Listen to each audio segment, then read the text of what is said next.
வணக்கம்.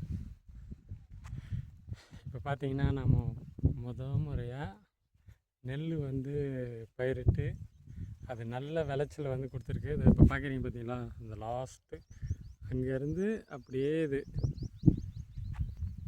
அதை வருங்க, இந்த தென்னை மரத்தை தாண்டி அது எல்லாம் போட்டிருக்கோம். எல்லாமே வந்து நல்லா அறுவடைக்கு வந்து தயாராகிடுச்சு. இது நாட்டு ரகம் தான். இது கிட்டத்தட்ட 150 நாள் கிட்ட ஆகிடுச்சு இந்த நெல் ரகம். இங்கே பாருங்கள் எவ்வளோ இது.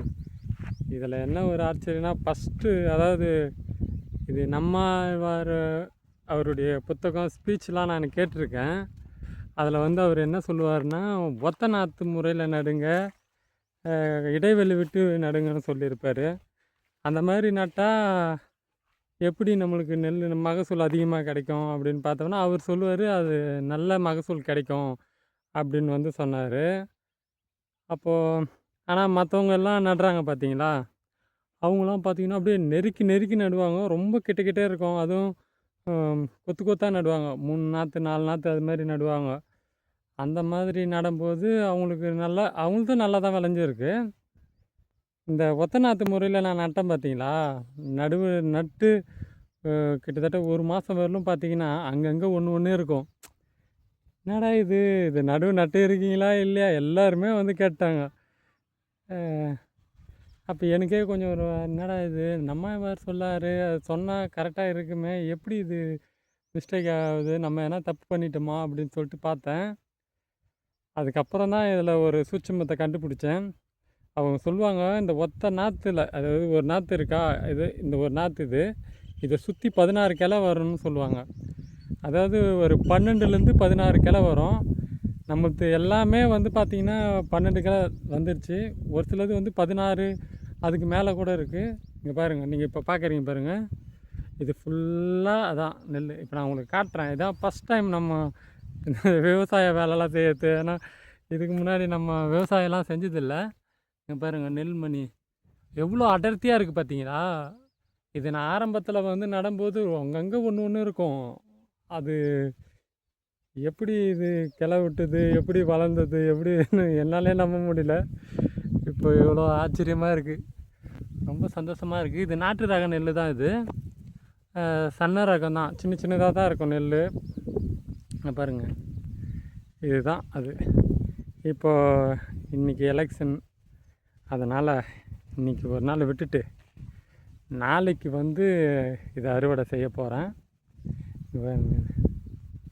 எப்படி பார்த்தாலும் ஒரு 1.5 ஏக்கர் 2 ஏக்கர் இருக்குன்னு நினைக்கிறேன். இப்போ அதை தான் பார்த்துட்ருக்கோம். ரொம்ப நம்ம பொதுவாக நெல் வந்து கரெக்டான முறையில் பார்த்து நடணும்.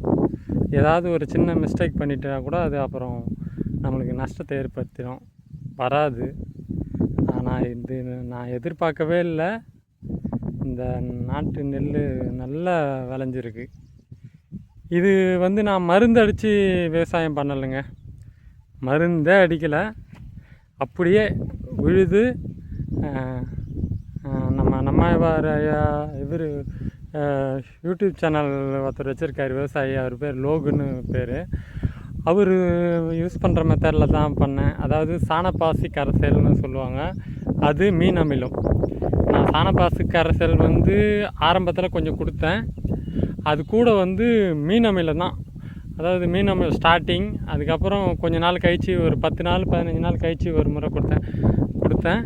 அதுக்கு அடுத்தது வந்து பார்த்திங்கன்னா திருப்பி ஒரு 15 நாள், அது மாதிரி 15 நாள் 10 to 15 நாள் இடைவெளி விட்டு மீன் அமிலம் கொடுத்துட்டு வந்தேன். மொத்தம் 5 முறை கொடுத்துருக்கேன். அதில் தான் இது வந்து விளைஞ்சது.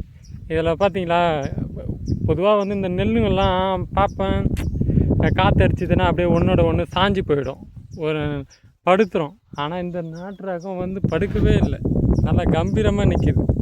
அதுவே வந்து ரொம்ப நல்லா இருக்குது. அதாவது நம்ம உயிரை காப்பாற்றக்கூடிய இந்த மனித உடலில் முக்கால்வாசி நம்ம தமிழ்நாட்டில் வந்து அரிசி தான் சாப்பிடுவோம். அந்த அரிசி நெல் அதை நாமளே வந்து விளைவிக்கிறது ரொம்ப சந்தோஷம்.